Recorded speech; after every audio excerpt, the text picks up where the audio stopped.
Um país desigual, o legado de 25 anos de maus governantes. Artigo escrito por Samuel Hanan. O Brasil é um país fantástico e com extraordinário potencial.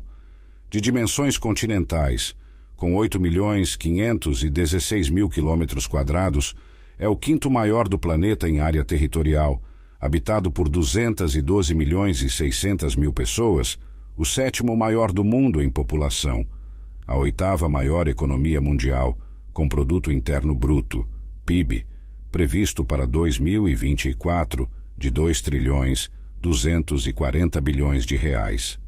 Responsável por 30% da produção mundial de alimentos, oitavo maior produtor mundial de petróleo e um dos líderes do planeta em produção de minério de ferro, apesar de tamanha riqueza, o país amarga índices sociais vergonhosos, com processo distributivo de renda extremamente injusto.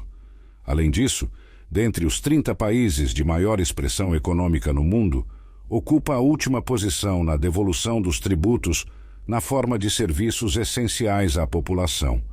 Essa situação pode ser creditada quase que totalmente às ações dos maus governantes, com mandatos a partir do ano 2000. Eles foram legítima e democraticamente eleitos, com a promessa comum de melhorar a vida da população. Isso, entretanto, não se confirmou. É o que provam os números.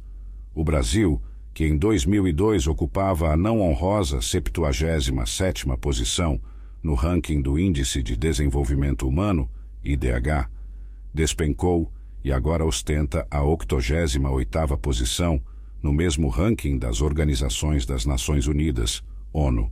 É o lanterna nesse quesito entre os 30 países de maior expressão econômica no mundo, posição que amarga também no Índice de Retorno de Bem-Estar à Sociedade, IRBES. Há 20 anos está estagnado nessa situação. Na educação, tem desempenho ainda mais decepcionante. No Programa Internacional de Avaliação de Estudantes, PISA, que avalia o conhecimento de estudantes de 15 anos em matemática, leitura e ciências, o país ocupa a 44ª posição entre 56 países analisados. Fica atrás dos 38 países integrantes da Organização para a Cooperação e Desenvolvimento Econômico, OCDE, e na América do Sul perde para Uruguai, Colômbia e Peru.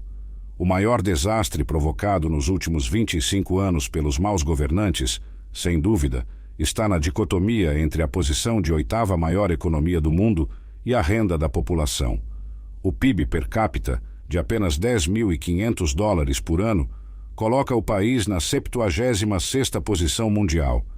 No coeficiente de Gini, indicador socioeconômico criado para mensurar a distribuição de renda nos países, o Brasil é simplesmente o sétimo pior do mundo.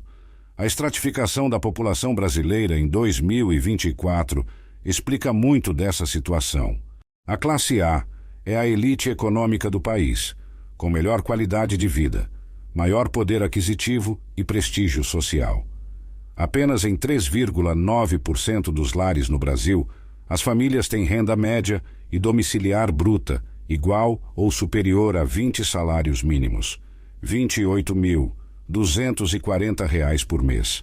Nessas famílias privilegiadas, 25% da renda provém do trabalho e a maior parte, 75%, advém de rendas como aluguéis, dividendos e lucros de empresas. A classe B, também chamada de média alta, desfruta de uma posição confortável, com acesso a bens e serviços, porém sem luxos. É composta por cerca de 15% dos lares brasileiros, com renda domiciliar bruta entre 6 salários mínimos, R$8.472 por mês, e menor que 20 salários mínimos, R$28.240 por mês. Essas famílias têm 86,1% de suas rendas provenientes do trabalho e apenas 13,9% de outras fontes. A classe C, mais conhecida como classe média, possui padrão de vida razoável, entretanto com severas restrições de consumo de bens e serviços. Nela estão inseridos 31,2% dos lares brasileiros, com renda domiciliar bruta superior a 2,5 e menor que 6 salários mínimos, maior que R$ 3.530 e menor que R$ 8.472 por mês. São famílias que têm mais de 90% da renda provenientes do trabalho. Por fim, as classes D e E, compostas por famílias que enfrentam dificuldades, inclusive básicas, e vivem, em grande parte, com renda proveniente de atividades informais. São cidadãos de escolaridade muito baixa, em sua maioria. Infelizmente, em pleno século XXI, o Brasil ainda possui metade dos lares, 49,9%, de pessoas vivendo com uma renda domiciliar de pouco mais de 2 salários mínimos, em média, com R$ 580 a R$ 600 ao mês por pessoa, totalmente dependentes de programas sociais como o Bolsa Família e o Benefício de Prestação Continuada, BPC. É triste constatar que, em 2012, o país tinha 48,7% de lares com brasileiros das classes D e E, quase nenhuma diferença da situação atual. Ou seja, o cenário não melhorou em nada. Até piorou em 1,2 pontos percentuais.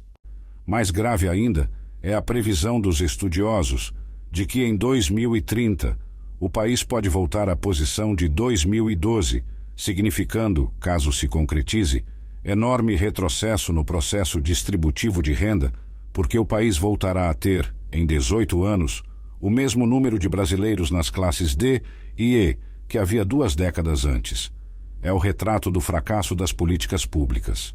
Hoje, de acordo com o Instituto Brasileiro de Geografia e Estatística, IBGE, 90% da população brasileira tem renda bruta inferior a R$ 3.500 por mês.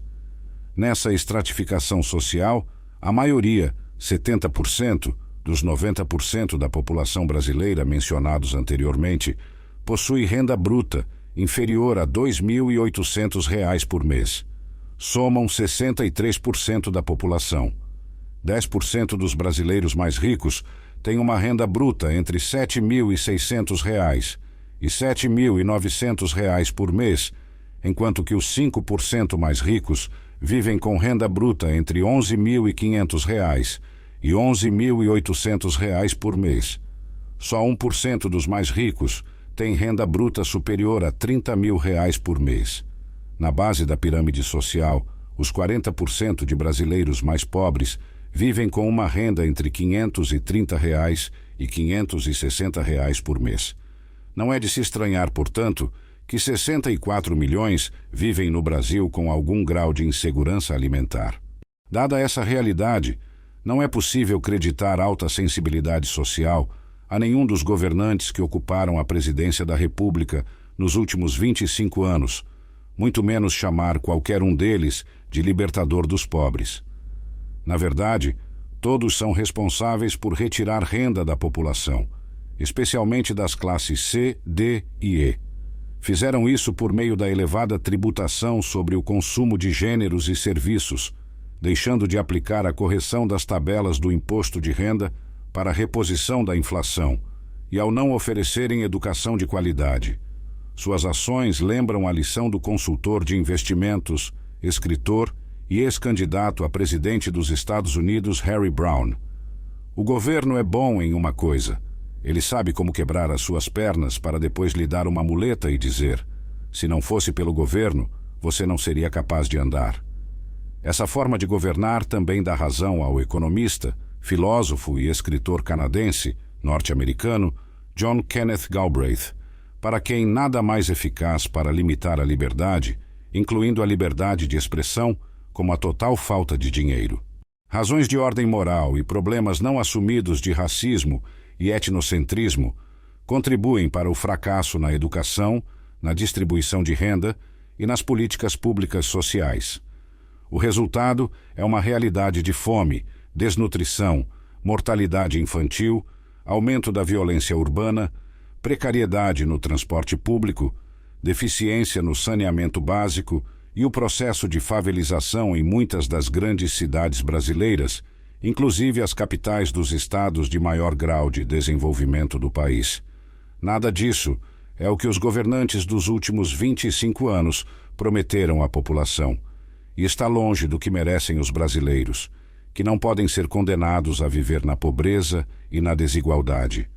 Samuel Hanan é engenheiro com especialização nas áreas de macroeconomia, administração de empresas e finanças, empresário, e foi vice-governador do Amazonas, de 1999 a 2002. Autor dos livros Brasil, um país à deriva e Caminhos para um país sem rumo. Acesse o site samuelhanan.com.br.